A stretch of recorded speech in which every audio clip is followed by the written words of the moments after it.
Welcome again in the series of 101 essays that will change the way you think.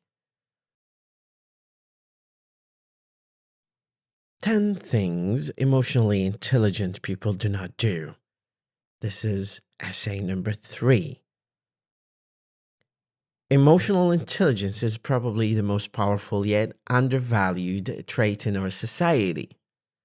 We believe in rooting our everyday functions in logic and reason. Yet, we come to the same conclusions after long periods of contemplation as we do in the blink of an eye. Our leaders certainly overlook the human elements of our socio-political issues, and I need not cite the divorce rate for you to believe that you're not choosing the right partners, nor do we have the capacity to sustain intimate relationships for long periods of time. It seems people believe the most intelligent thing to do is not have emotions at all. To be effective is to be a machine, a product of the age, a well-oiled consumerist serving. Digitally attuned, highly unaware, but overtly operational robot. And so we suffer. Here are the habits of the people who have the capacity to be aware of what they feel, who know how to express, process, dismantle, and adjust their experience as they are their own locus of control. They are the true leaders. They are living the most whole and genuine lives, and it is from them we should be taking a cue. These are the things that emotionally intelligent people do not do. They don't assume that the way they think and feel about a situation is the way it is in reality, nor how it will turn out in the end. They recognize their emotions as responses, not accurate gauges of what's going on. They accept that those responses may have to do with their own issues, rather than the objective situation at hand. Their emotional base points are not external. Their emotions aren't somebody else's doing, and therefore, somebody else's problem to solve.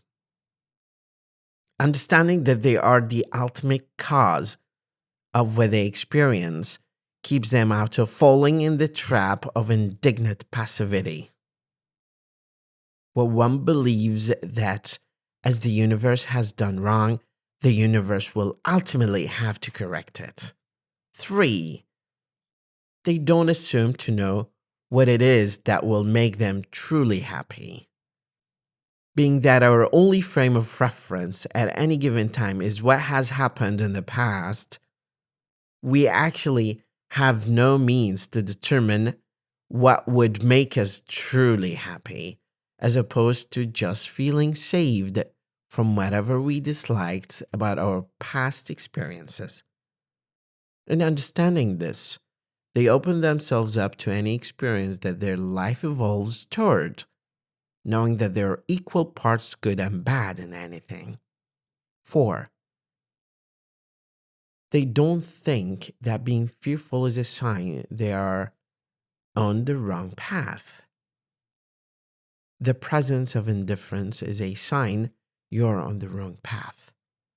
Fear means you're trying to move towards something you love, but your old beliefs or unhealed experiences are getting in the way. Or rather, are being called up to be healed. 5. They know that happiness is a choice, but they don't feel the need to make it all the time. They are not stuck in the illusion that happiness is a sustained state of joy. They allow themselves time to process everything they are experiencing. They allow themselves to exist in their natural state. In that non-resistance, they find contentment. 6. They don't allow their thoughts to be chosen for them. They recognize that through social conditioning and the eternal human monkey mind, they can often be swayed by thoughts, beliefs, and mindsets that were never theirs in the first place. To combat this, they take inventory of their beliefs, reflect on their origins, and decide whether or not that frame of reference truly serves them. 7. They recognize that infallible composure is not emotional intelligence. They don't withhold their feelings or try to temper them so much as to render them almost gone. They do, however, have the capacity to withhold their emotional response until they are in an environment wherein it would be appropriate to express how they're feeling. They don't suppress it, they manage it effectively. They know that feeling will not kill them. They have developed enough stamina and awareness to know that all things, even the worst, are transitory. 9. They don't just become close friends with anyone.